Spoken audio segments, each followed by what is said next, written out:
Vishnu ശാലിനിയുടെ coming soon പ്രൊമോയിൽ അവിടെ ചന്ദ്രയോട് ശാലിനിയാണെങ്കിൽ കാര്യങ്ങളൊക്കെ പറയുന്നുണ്ട്. അതിനുശേഷമാണെങ്കിൽ ചന്ദ്രയും കൂട്ടി ശാലിനിയുടെ ഹോസ്പിറ്റലിലേക്ക് ശിവനും എല്ലാവരും കൂടി ഹോസ്പിറ്റലിലേക്ക് പോകുന്നുണ്ട്. ബോഡി അവിടെ നിന്ന് വിട്ട് കിട്ടിയില്ലല്ലോ.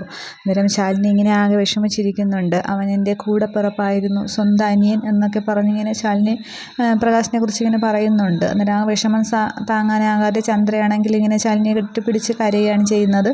അത് ശിവനെ നോക്കി നിൽക്കാനേ കഴിയുന്നുള്ളൂ, വേറൊന്നും ചെയ്യാനായിട്ട് സാധിക്കുന്നുമില്ല.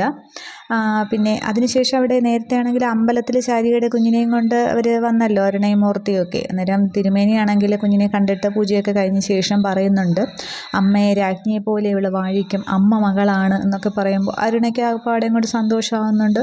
കുഞ്ഞിനെ ഒന്നുകൂടെ ചേർത്ത് പിടിക്കുകയാണ്. അതേസമയം പുറത്തിരുന്ന് ശാരിക ഇരുന്ന് കരയുന്ന ആ ഒരു സീനും കാണിക്കുന്നുണ്ട്. അതിന് ശേഷമാണെങ്കിൽ റസാഖാണെങ്കിൽ ശാലിനിയെ ഫോൺ ചെയ്യുന്നുണ്ട്. ആ ഒരു പ്രകാശിനെ ഇടിച്ച വണ്ടിയുടെ പുറകെയായിരുന്നു റസാഖിൻ്റെ അന്വേഷണം. അത് കണ്ടെത്തുന്നുണ്ട്. പ്രകാശിനെ ഇടിച്ച വണ്ടി ട്രേസ് ചെയ്ത് പിടിച്ചിട്ടുണ്ട്. അത് ആരാണ് എന്താണ് എന്നുള്ളതൊക്കെ അറിഞ്ഞു എന്ന് പറഞ്ഞ് ആ ഒരു ഡീറ്റെയിൽസ് ആണെങ്കിൽ റസാഖ് ശാലിനിയോട് പറയുന്നുണ്ട്. തുടർന്ന് ശാലിനിയുടെ ശിവനോട് പറയുന്നുണ്ട് വണ്ടി ഇങ്ങനെ ഇടിച്ച വണ്ടി കണ്ടുപിടിച്ചു എന്നുള്ളത്. അന്നേരം പിന്നീടുള്ള സീൻ വീട്ടിൽ വെച്ചിട്ടുള്ളതാണ്, വേലായുധൻ്റെ വാടക വീട്ടിൽ. അന്നേരം പിന്നെ ശിവനാകെ ദേഷ്യത്തിൽ ഇങ്ങനെ ചോദിക്കുകയാണ്, ഏതാണ് വണ്ടി, ആരാണ് ഓടിച്ചിരുന്നത്, എവിടത്തെയാണ് വണ്ടി എന്നൊക്കെ ഇങ്ങനെ ശിവൻ ദേഷ്യത്തോടെ ചോദിക്കുകയാണ്.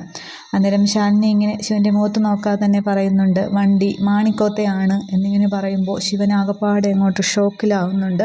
ശാലിനിയെ തന്നെ ഇങ്ങനെ നോക്കി നിൽക്കുകയാണ്. അതായത് സ്വന്തം അച്ഛൻ തന്നെയാണ് മകളുടെ ആ ഒരു ഭർത്താവിനെ ഇല്ലാതാക്കിയതെന്ന് അത്രത്തോളം ദേഷ്യവും വാശിയും തങ്ങളോടുണ്ടായ അച്ഛൻ അഭിമാനത്തിനാണ് അത്രയ്ക്ക് വില കൊടുക്കുന്നത് എന്നൊക്കെ അവർ മനസ്സിലാക്കിയപ്പോൾ ശിവന് ആകപ്പാടെ അങ്ങോട്ട് വിഷമം ഉണ്ടാവുകയാണ് ചെയ്യുന്നത്. അപ്പോൾ ഇനി ശിവൻ നേരെ മാണിക്കോത്തേക്ക് പോകും. അവിടെ ചെന്ന് എന്തൊക്കെ കസറുമെന്നുള്ളതാണ്. നിർമ്മല ഇതുകൂടി എല്ലാവരും അറിയുമ്പോൾ മഹേന്ദ്രൻ ഒറ്റയ്ക്കാവോ, എന്ത് സംഭവിക്കും, എന്താണെന്നുള്ളതൊക്കെ നമുക്ക് വരും എപ്പിസോഡുകളിൽ കാണാം. പിന്നീടാണ് ആ ഫാമയും പിള്ളയും കൂടി ആ പൈസ അടിക്കാനൊക്കെ പോകുന്നതും അവിടെ നിന്ന് അപമാനിച്ചൊക്കെ ഇറങ്ങി വരുന്നു. അതൊക്കെ കാണാം. Okay, thank you.